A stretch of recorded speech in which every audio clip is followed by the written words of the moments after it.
Այսօրվա սերիան ուղղակի ցնցող էր։ Այն լի էր այնպիսի հուզիչ և միևնույն ժամանակ սարսափելի պահերով, որոնք անտարբեր չեն թողնի ոչ մի հեռուստադիտողի։ Մենք ականատես եղանք մարդկային ստորության ամենաստորին կետին և սիրո առաջին անվստահ քայլերին։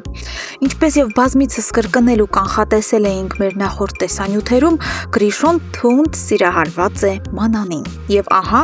այս ճշմարտությունը աստիճանաբար սկսում է գիտակցել անձամբ ինքը՝ Գրիշոն։ Նա այլևս չի կարողանում փախչել սեփական զգացմունքներից։ Գրիշոն նույնիսկ այդ մասին խոստովանեց իր ամենամտերիմ ընկերուհուն, իսկ հետո մնալով մենակ իր մտքերի հետ,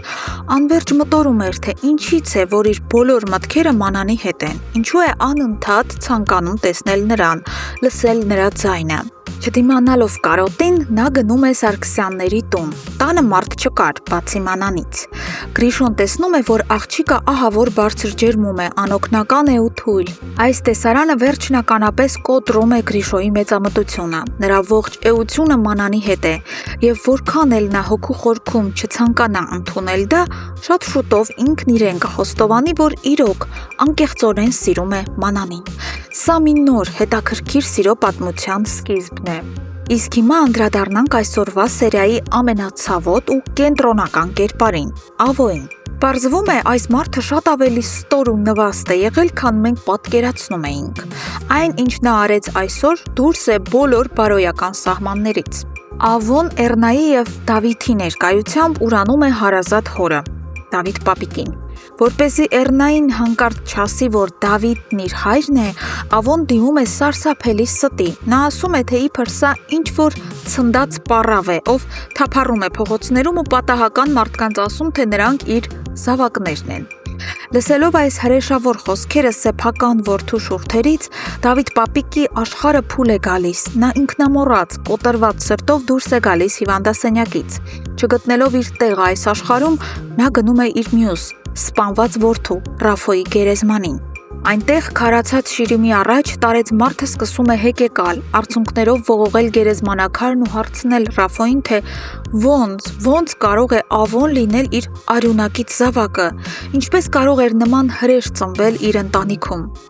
Խեղճ մարդու սիրտը չի դիմանում այս անտանելի ցավին ու վիրավորանքին։ Նա վատանում է և կորցնում գիտակցությունը հենց որդու գերեզմանին։ Լեոն ու Դավիթը անդադար զանգում են պապիկին, բայց նա չի պատասխանում։ Քիչ անց պատահական անցորդները տեսնում են ընկած ծերունուն և շտապօգնություն կանչում։ Իսկ թե կփրկվի արդյոք Դավիթ պապիկը այս ինֆարկտից, թե սա նրա վերջն էր, մենք դեռ չգիտենք։ Անդրադառնալով կրկին Ավոյին, նշենք, որ նրա չարագործությունները սրանով չեն ավարտվում։ Նա իմանում է Ռոզիի գտնվելու վայրը ու գնում է նրա մոտ, սպառնալով հենց երեխայի ներկայությամբ։ Ավոն ցինիկաբար ասում է, որ կսպանի Ռոզիին, եթե նա գոնե մեկ անգամ նորից կապ հաստատի Հունանի հետ, և սպառնում է խլել երեխային։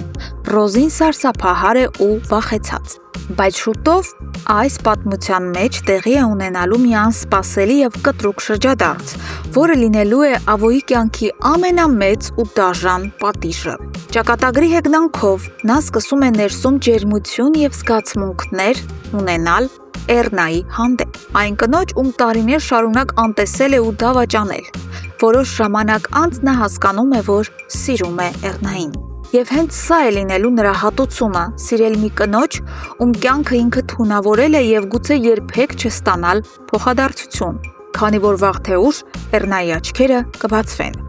Սիրելի հեռուստադիտողներ, ինչ եք կարծում, Դավիթ պապիկը կմահանա։ Եվ արդյոք Ավոյի ուշացած սերը Էռնայի հանդեպ կփրկի նրան։ Անպայման գրեք ձեր կարծիքն ու ենթադրությունները մեկնաբանություններում։ Բաժանորդագրվեք այս ալիքին՝ բաց չթողնելու համար ամենահետաքրքիր քննարկումները։